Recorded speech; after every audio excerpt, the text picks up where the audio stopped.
Rape या gangrape. Doctor सुवर्ण गोस्वामी के हिसाब से प्राइवेट पार्टी से 151 ग्राम लिक्विड का पाया जाना इस बात का सबूत है कि जूनियर डॉक्टर के साथ एक से ज़्यादा लोगों ने रेप किया है, यानी मामला गैंगरेप का है। उन्होंने बताया कि औसतन एक शख्स का जो सीमेंस होता है 5 ग्राम के आसपास होता है। हालांकि मामला रेप का है या गैंगरेप का, इसकी तस्दीक तभी हो सकती है जब डीएनए रिपोर्ट आएगी। डीएनए के जरिए ही ये पता चलेगा जूनियर डॉक्टर के प्राइवेट पार्ट से मिले सीमेंस किसी एक के हैं या एक से ज़्यादा लोगों के।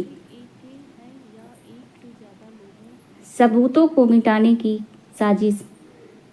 डॉक्टर सुवर्ण गोस्वामी ने जूनियर डॉक्टर के शरीर पर मिले जख्मों का भी हवाला देते हुए कहा कि जिस तरह और जिस फोर्स के साथ जूनियर डॉक्टर पर हमला किया गया है वो भी किसी एक का अकेले का काम नहीं लगता। इस बीच केस सीबीआई को सौंपे जाने के बाद अब आंदोलन कर रहे डॉक्टरों ने ये इल्ज़ाम लगाया है कि कोलकाता पुलिस ने ज़रूरी सबूतों को मिटाने की कोशिश रची थी। उनका इल्ज़ाम है कि अस्पताल के जिस तीसरी मंजिल पर सेमिनार हॉल है जूनियर डॉक्टर को मारा गया उस फ्लोर तक को पुलिस ने नहीं सील किया, बल्कि उसी फ्लोर और उसी सेमिनार हॉल के बराबर में तोड़-फोड़ और मरम्मत का काम शुरू कर दिया गया।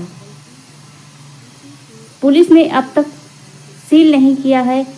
मौका-ए वारदात आरजी कर अस्पताल की तीसरी मंजिल पर वो सेमिनार हॉल है जहां 9 अगस्त की सुबह चेस्ट डिपार्टमेंट की ट्रेनी जूनियर डॉक्टर की लाश मिली थी।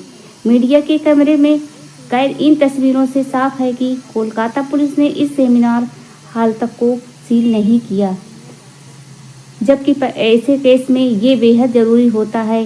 सेमिनार हॉल में गद्दे, टेबल, बेंच, मशीन के साथ साथ लकड़ी और प्लास्टिक के कुर्सियां भी नजर आ रही हैं।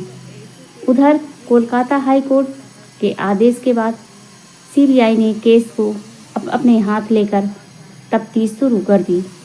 आरोपी संजय राय को कोलकाता पुलिस ने कस्टडी से निकालकर सीबीआई को सौंप दिया है। संदीप घोष पर इतनी मेहरबानी क्यों? लोकसभा में नेता विपक्ष राहुल गांधी भी इस बात पर जोर देते हैं कि पीड़िता का न्याय दिलाने की जगह आरोपियों को बचाने की कोशिश अस्पताल और स्थानीय प्रशासन ने की है।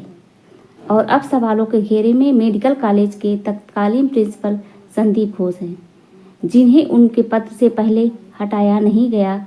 फिर इस्तीफा देने पर तुरंत नई नियुक्ति भी ममता सरकार ने दे दी थी, लेकिन डॉक्टरों के विरोध प्रदर्शन के बाद नई नियुक्ति तो रोक दी।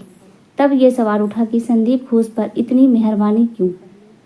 क्या संदीप घोष इस मामले में वो कड़ी है जिसका लिंक कहीं और है? ममता सरकार ने दे दी थी, लेकिन डॉक्टरों के विरोध प्रदर्शन के बाद नई नियुक्ति तो रोक दी। तब ये सवाल उठा कि संदीप घोष पर इतनी मेहरबानी क्यों?